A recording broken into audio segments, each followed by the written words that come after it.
Hello friends, welcome to the fantastic world of stories and why we tell them from Culture Katha. Deepavali is a 5-day long festival in several parts of the country. The most important part of it being the Lakshmi Puja.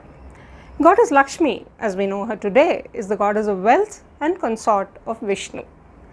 But before she became popular as Lakshmi, she was known as goddess Shri, the goddess of fertility and prosperity. But do you know how Shri, alias Lakshmi, became Vishnu's wife? The Vishnu Purana tells us that when the ocean was churned, Shri arose from it, and Lord Vishnu took her as his consort. But strangely, in the Mahabharata, Draupadi is considered the incarnation of Shri. Now this is quite strange, isn't it? Because if Draupadi was Shri incarnate, she had to be the consort of Krishna, who was considered an avatar of Vishnu. She could not be the wife of the Pandavas. If you find this confusing, here's more. The epic says that each of the Pandavas was once an Indra, and Draupadi as Shri was their consort. Indra, incidentally, does not refer to one person, but is the title given to the king of gods. And there comes a new Indra for every Manvantara. Manvantara refers to a shorter time component of a yuga. According to a story narrated by Vyasa, where he justifies Draupadi's wedding to 5 men, each of the Pandavas had been an Indra previously, and Shri their wife. So we find Shri being equated to Indrani or Shachi, who was Indra's consort. Okay, now we have a puzzle on hand. Was Shri the wife of Vishnu, wife of the Pandavas, or the consort of Indra? Well, there's one way to solve the puzzle, and that is to understand the characteristic of the goddess Shri. Now, some of the earliest references to Shri is found in the 10th mandala of the Rig Veda, in a set of hymns called the Shri Suktam. Shri Suktam describes Shri as the goddess of prosperity and fertility. But in the Mahabharata, we find Shri being associated with sovereignty.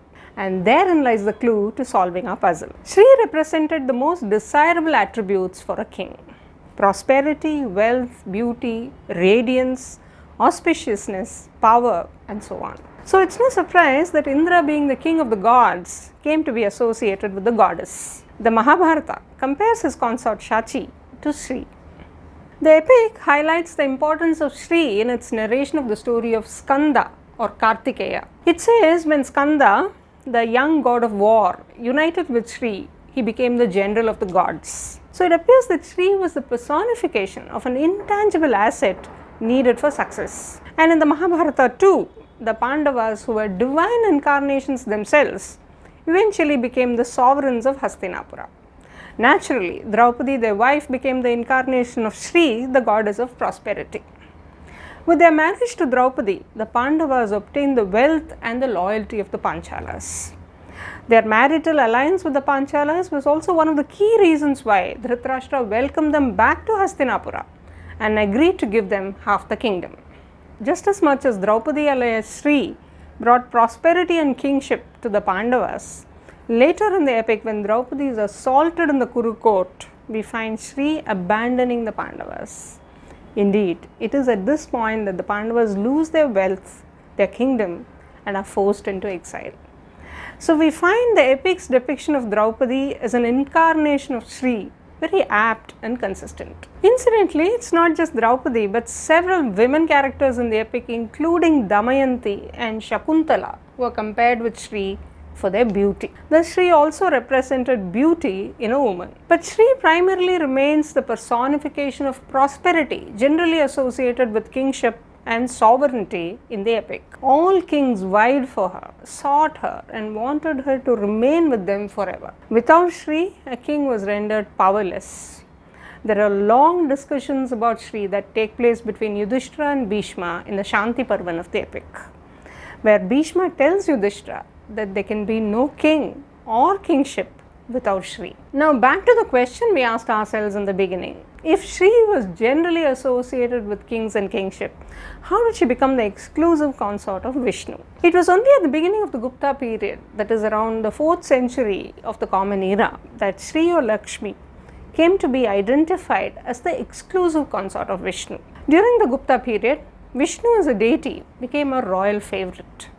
Some of the Gupta kings called themselves Parama Bhagavata or great devotees of Vishnu. Stories of Vishnu's avatars as the savior god, particularly those of his Varaha avatar, where he saves the earth from a demon, and his Trivikrama avatar, where he conquers the three worlds, became very popular among the kings.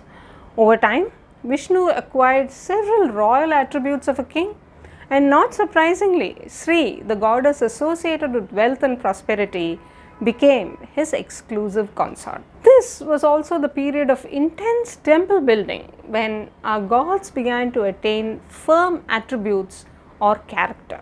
So, a goddess such as Shri, who represented an intangible attribute, soon came to be personified as Lakshmi, the wife of Vishnu. Friends, hope you enjoyed listening to today's stories. Do stay tuned for more such interesting stories and stories about stories. Till then, it's Tata Bye. Take care, and a very, very happy Deepavali to you all.